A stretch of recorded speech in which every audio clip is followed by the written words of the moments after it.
주요 공시 내용 소개해드립니다. 일진파워가 한국남부발전 하동 빗드림본부와 182억 원 규모의 보일러 설비 공급 계약을 맺었습니다. 미래에셋 자산운용이 레이의 주식 16만 4,700여 주를 늘려 33억 원의 지분이 증가했습니다. 톱텍이 SK와 275억 원 규모의 SK온 중국 공장 스마트 팩토리 구축 계약을 체결했습니다. 미래에셋 캐피탈이 미래에셋 증권 주식 73만 5천 주를 늘려 48억 원의 지분이 증가했습니다.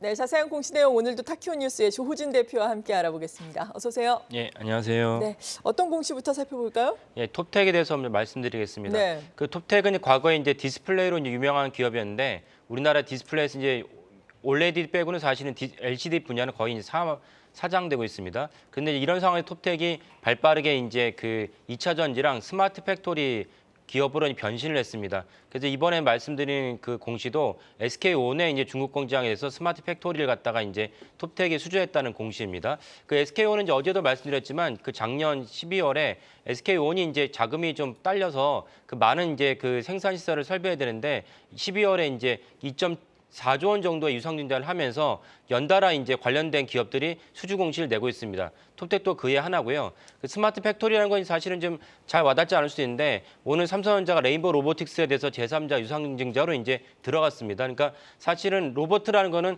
일정 이상 딱 그 특정한 분야에 대해서만 이제 자동화하는 것이고 스마트 팩토리는 시스템 전체적으로 예를 들면 처음부터 그 생산 처음부터 끝까지 거의 대부분이 이제 그 로봇이 전담한다 이렇게 이해하시면 됩니다. 그러니까 스마트 팩토리는 이제 그 코로나 때문에 우리가 어차피 이제 비대면으로 이제 만나야 되고 또 사람이 없다 보니까 그 전체적으로 스마트 팩토리 로봇이 시대의 어떤 화두가 됐습니다. 그 테슬라 같은 경우도 이제 세계적인 기업과 종목이 된 이유도 상하이 공장에 엄청난 그 자동차 생산을 거의 한두 사람이 다 이제 처리할 정도로 자동화가 됐습니다.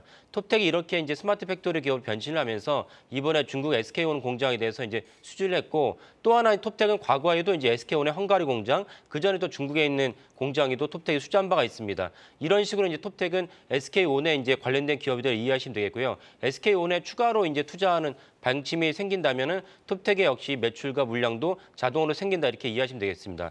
톱텍의 또 다른 중요한 점은 스마트 팩토리뿐만 아니라 2차 전지 공정에 있어서 웰딩이라고 있는데요. 양극과 음극을 갖다가 이제 용접을 해야 되는 공장에 있어서도 그 톱텍이 확정은 안 됐겠지만 이제 역시 관련된 기업으로 유망합니다. 그러니까 SK온의 그 2차 전지 웰딩 분야도 역시 톱텍이 수주할 가능성이 높다 이렇게 보시면 되겠습니다. 네, 그래서 유망하게 볼 수 있겠다 이런 말씀이시네요. 예, 예. 네, 두 번째 기업은요. 두 번째 기업은 이제 그 미래에셋 자산운용이 레이 기업에 대한 지분을 갖다가 꾸준히 이제 평가를 해서 이제 지분을 확대했다는 공시입니다. 네. 그래서 그 작년에 이제 인프라 IRA나 여러 가지 이 때문에 인플레이션 때문에 전체적 주식시장이 안 좋았음에도 불구하고 미래에셋 자산운용이 10월 달부터 꾸준히 그 한 번도 이제 팔지 않고 레이의 주식을 계속 늘렸다는 것을 알 수 있습니다.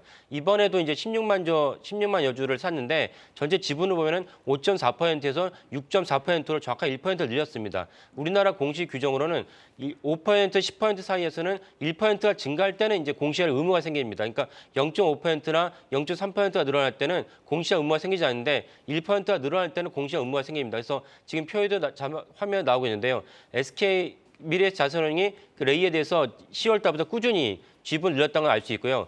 그 상단에 보시는 이제 점으로 적힌 것은 공시했던 횟수입니다. 그러니까 이때 공시를 하면서 꾸준히 이제 그 미래에셋 자산운용 레이에 대한 지분을 늘린 것인데 매번 공시를 할 때마다 보면은 사실 한 번 일회성 공시로 이제 트렌드를 파악하기 어렵습니다. 근데 트렌드를 파악하려면 좀 전에 나왔던 그래프 방식대로 이거를 그래프를 보여야지 트렌드를 알 수 있는데 아까 말씀드린 대로 꾸준히 지분을 늘렸습니다. 그 레이에 대해서 무엇이 있기에 미래에셋이 이렇게 꾸준히 지분을 늘렸나 살펴봐야 되는데 레이는 이제 우리가 치과 치료 임플란트를 하려면은 임플란트에 정확하게 어느 위치에다가 이제 치료해야 되는지 알아야 되는데 그 방식을 예전에 아날로그 방식으로 했습니다. 근데 이제는 레이는 디지털 방식으로 3D로 스캔을 한 다음에 정확하게 어떤 지점에 그 임플란트를 해야 되는 걸 알려줍니다. 그러니까 사실 임플란트가 이제 전 세계적으로 또 중국도 우리나라도 마찬가지고 임플란트가 이제 노인 연령이 늘어나면서 매출이 증가세했는데 그 임플란트 하려면 반드시 이제 3D 디지털 장비가 필요한데 레이는 이런 원천 기술을 갖고 있는 기업이다 이렇게 이해하시면 되겠습니다. 그래서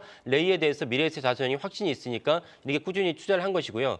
최근에 이제 임플란트 그 종목에서 제일 큰 화두는 무엇이냐면 중국의 이제 볼륨 베이스드 프로큐어먼트라서 VBP인데 중국 당국 쉽게 말하면은 중앙 집중식으로 한 번에 대부분 대규모로 이제 그 구매를 한 다음에 이걸 갖다가 이제 그 해당 임플란트 기업에가 그 나눠주는 방식입니다. 이게 이제 중국 당국에 관여하다 보니까 우리나라 한국 기업이 이제 뭔가 불이익을 당하지 않을까라는 우려가 있었습니다. 근데 최근에 이제 VBP에 대한 등록에 대한 실제로 확인을 해보니까 우리나라 오스테 임플란트나 그다음 덴티움 같은 기업이 그 불이익을 받지 않고 상위권 랭킹이 올라왔다는 걸 확인했습니다. 그러니까 레이 역시 물론 전혀 임플란트 기업은 아니지만 한국 기업이라고 해서 그 불이익을 당하지 않을 것이고 오히려 임플란트가 중국 당국에 의해서 확대된다면 아까 말씀드린 대로 임플란트를 하려면 반드시 이제 3D 스캔이 필요하니까 레이에 대해서도 이제 매출과 영업이익이 올라갈 것이다 이렇게 이해할 수 있겠습니다. 네, 요즘 그래도 오늘은 물론 하락하고 있지만 주가가 좀 많이 올라왔네요. 레이와 관련해서 도움 말씀을 들어봤습니다.